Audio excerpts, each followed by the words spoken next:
یہ جا کھانا کھانے اور فضول کھانے سے ضرورت نہیں ہے، تب بھی صرف مزے کے لیے کچھ لے لیا یا کچھ زیادہ لے لیا، اس کی عادت کیسے کم ہو، کیسے ختم ہو، اس حوالے سے رہنمائی فرما دیجیے، مغفرت کی دعا کا طالب۔ اللہ اللہ، ہاسپٹل کا چکر لگائے، جس کو دیکھو میدے کی بیماریوں میں بیچارہ، پھر میدا بیمار ہوتا ہے تو خالی اکیلا نہیں ہوتا، یہ امام ہے، سمجھو کہ سارے بدن کا، تو یہ مطلب اس سے تقریباً 80% امراض جو ہے نا یہ زیادہ کھانے سے ہوتے ہیں۔ ہارٹ کے جتنی بیماریاں عام طور پہ یہ اس کا تعلق میدے سے، لپڈ پروفائل، کولیسٹرول وغیرہ جس میں شامل ہے، ٹرائیگلیسرائڈز وغیرہ، کھانے پینا، یورک ایسڈ، ایون شوگر سانس لینے سے ہوا میں نہیں جاتا، سالڈ غذا سے جاتا ہے۔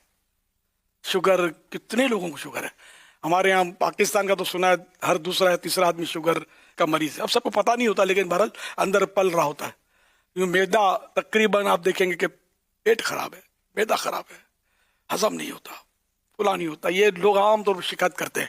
تو یہ کھانے پینے کی بے اعتدالیاں، بے احتیاطیاں، پھر کھانا نہ آنا، یعنی وہ چبا کرنا کھانا اچھی طرح، ویسے ہی بڑا نوالا لے کر دھکا مار کے لڑکا دینا، یہ بھی پھر بہرحال یہ کہ ناموافق غذائیں کھانے، زیادہ کھانے اور طریقے سے نہ کھانے کی وجہ سے یہ تقریباً بیماریوں میں آدمی گھرتا ہے، اور گھرے ہوئے بہت سارے لوگ گھرے ہوئے ہیں۔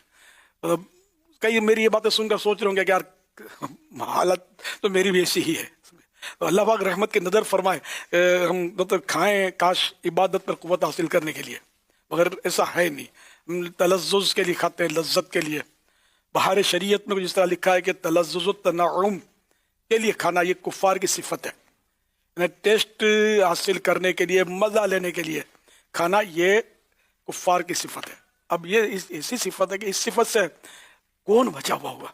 تو غاروں میں ہوگا کہیں، یا مزاروں میں جلوے لوٹ رہا ہوگا، باقی تو ہمارے یہاں تو یہی ہوتا ہے، لذت کے لیے، خالی ٹیسٹ کے لیے، پیٹ بھرا ہوا ہے سب کچھ ہے، لیکن ادھر ہاتھ بڑھایا ادھر ہاتھ بڑھایا۔ اچھا پیسے زیادہ ہیں تو بھی یہ مصیبت میں پھنستا ہے آدمی، غریب ہوتا ہے دل تو کرتا ہے فضول کھانے کا، جیب میں زور نہیں ہوتا نا، تو وہ یوں بچت اس کی ہو جاتی ہے، تو غربت کے لیے روتا رہتا ہے۔ یوں غربت اچھی ہے، کئی بیماریوں سے، کئی گناہوں سے، کئی مطلب فضول معاملات سے، کئی چیزوں سے بچاتی ہے غربت جو ہے، دیکھا جائے اگر غریب صابر ہے تو، اور جو غریب صبر اپنی غربت پر جو صبر کر رہا ہے وہ تو ویسے ہی مالداروں سے 500 سال پہلے جنت میں جائے گا، تو حدیث ہے اس کی۔ تو اس طرح مطلب یہ کہ فضول کھانے کا فائدہ نقصان اس پر غور کرے۔ یہ تو طباً میں نے جو معاملات تھے وہ عرض کیے، طبی نقصانات، میڈیکلی نقصانات۔ ویسے قیامت کے دن فضول کھانے، فضول بولنے، فضول دیکھنے، ان سب کا حساب ہے۔ اب حساب دے گا کیسے ان سب کا؟ کیوں کھایا، کہاں سے آیا، اس لیے کھایا، بندہ جواب نہیں دے سکتا۔ تو یوں بھی سوچے آدمی، یعنی جو ضرورتاً کھایا اور عبادت پر قوت حاصل کرنے کی نیت سے کھایا تو اس پر حساب نہیں ہوگا کہ اب یہ مباح نہیں ہے، اب یہ عبادت بن گیا کھانا اس کا۔ لیکن ہم جو جس طرح کھا رہے ہوتے ہیں نا، تو عام طور پہ لذت کے لیے سے سوال ہوا تو فضول تو وہ مباح ہی ہوتا ہے، ہوتا جائز ہے، لیکن اس کا قیامت کے دن حساب ہوگا۔ پھر یہ کہ جو دنیا میں نعمتیں ملتی ہیں، یہ مختلف روایتوں کے تحت عرض کر رہا ہوں کہ یہ دنیا میں جو نعمتیں ملتی ہیں وہ آخرت کی نعمتوں سے مائنس ہو کر ملتی ہے۔ ہم کو مطلب جس کو جو سکھی ہے، بہت مال ہے، بڑے پلاٹ ہیں، پلازے ہیں، بڑا پارٹی، بلکہ ہمارے یہاں پارٹا بولتے ہیں، ہم اس کو خوش نصیب سمجھتے ہیں۔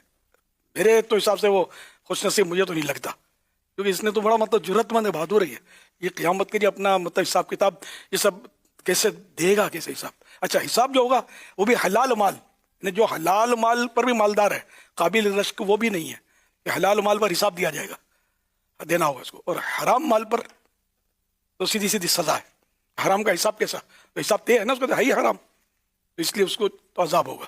تو اسی، اور آج کل مالدار بننا اور حلال مال سے بننا سب سمجھ سکتے ہیں میں کیا کہنا چاہتا ہوں۔ نہ تجارت کے اصول پتہ ہے، نہ مسائل خبر ہے، کئی ایسی باتیں ہوتی ہیں مال کمانے کی ہرس میں کہ بندہ سود میں پڑا ہوا ہوتا ہے، اس کو پتہ نہیں ہوتا، سمجھتا ہے کہ وہ تو بینک اتنے % کا اعلان کرتی ہے تو وہ سود ہوتا ہے۔ خالی یہ نہیں ہوتا، سود کئی ایسی باتیں ہوتی ہیں کاروبار میں کہ جن میں وہ ہمیں نہیں پتا ہوتا وہ سود بن رہا ہوتا ہے، اس سے وہ سود کہلا رہا ہوتا ہے، نہ سود کی ڈیفینیشن کے تحت یہ آ جاتا ہے۔ تو یوں مطلب یہ کہ توجہ بالکل نہیں ہوتی ہماری، تو اپنے آپ کو بندہ یوں جو میں نے جو عرض کیا ڈرا ہے اس پہ کہ میں یار قیامت کے دن حساب اس کا کیسے دے سکوں گا۔